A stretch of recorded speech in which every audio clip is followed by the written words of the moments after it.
google.com garing newsletter. Saya akan memberikan email secara gratis untuk memberikan tips-tips kepada kalian semua. Nah, selanjutnya adalah tips yang nomor 3. Adalah menggunakan gambar. Ya, menggunakan gambar.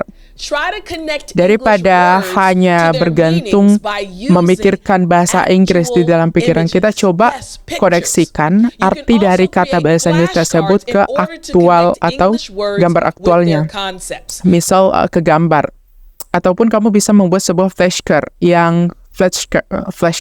atau potongan-potongan kertas yang berisi kata-kata yang sesuai dengan konsep kata tersebut. Okay, so maybe that's all for me, and thank you very much.